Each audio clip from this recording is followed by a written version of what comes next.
তালের এই সিজনে আর কোনো পিঠা খাই বা না খাই একবার হলেও বিবিখানাটা আমার বানানোই লাগে। খুবই মজার পিঠা এটা, যা বানিয়ে সবাইকে খাওয়ানো লাগে, কারণ আমার হাতের বিবিখানাটা সবাই অনেক বেশি পছন্দ করে। তো আমার এই সিক্রেট রেসিপিটা আপনাদের সাথেও শেয়ার করব, যাতে করে এই মজার পিঠাটা আপনারাও খুব সহজভাবে বানিয়ে নিতে পারেন। এজন্য আমি 2টা রুম টেম্পারেচার ডিম নিয়েছি, তার সাথে আমি দিয়ে দিব চিনি, প্রায় 1.25 কাপের মতো চিনি দিয়েছি।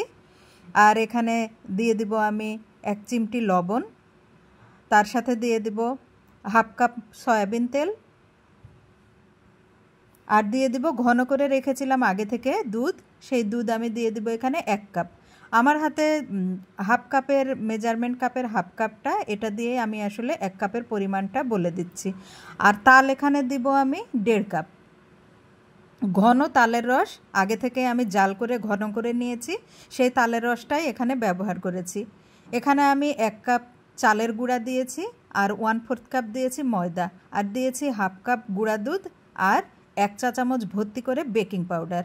সব কিছু একসাথে আমি মিশিয়ে নিয়েছি।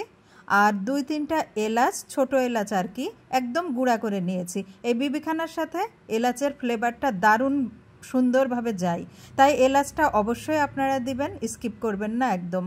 এলাচের গুঁড়ো দিয়ে দিয়েছি। আর আমার হাতের কাছে ফ্রেশ টাটকা নারিকেল কোরানো ছিল না, তাই আমি ডেসিকেটেড কোকোনাটটা ব্যবহার করেছি।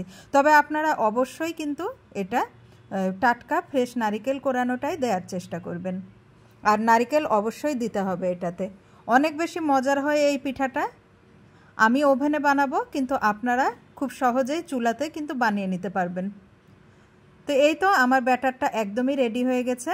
ওভেনে যেহেতু বানাবো, মোল্ডটাতে সামান্য একটু তেল ব্রাশ করে নিয়েছি। আপনারা যে কোনো মোল্ডে বানাতে পারেন, গোল চারকোনা যে কোনো মোল্ডে বানাতে পারেন, এবং চুলাতেও এই পর্যায়ে খুব সহজে আপনারা বানিয়ে নিতে পারেন। আমি ওভেনটা প্রিহিট দিয়েছিলাম 200 ডিগ্রিতে। যেহেতু ঘন ব্যাটার, কেকটা হতে আমার সময় লাগে প্রায় 1 ঘন্টা 20 মিনিটের মতো। একদম এখন আমার হয়ে গেছে বিবিখানাটা, দেখেন চমৎকারভাবে কিন্তু হয়ে গেছে। একদম যখন ঠান্ডা হয়ে গেছে আমি তখন আনমোল্ড করছি। অনেক মজার এই পিঠাটা, দেখতে যেমন লোভনীয়, খেতে কিন্তু অনেক বেশি মজার। অনেকে এখানে গুড় ব্যবহার করে, কিন্তু আমার কাছে তালের এই কালারটাই খুব সুন্দর লাগে, তাই আমি এখানে গুড় ব্যবহার করি না।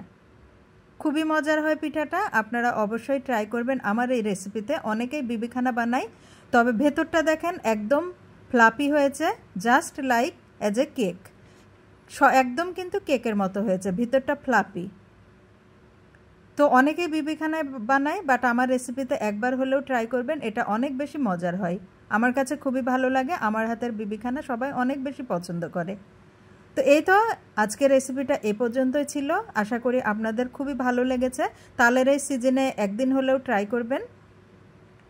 দেখা হবে আবারও নেক্সট কোনো চমৎকার রেসিপি নিয়ে। ততদিন পর্যন্ত ভালো থাকবেন। আজকের মতো আল্লাহ হাফেজ।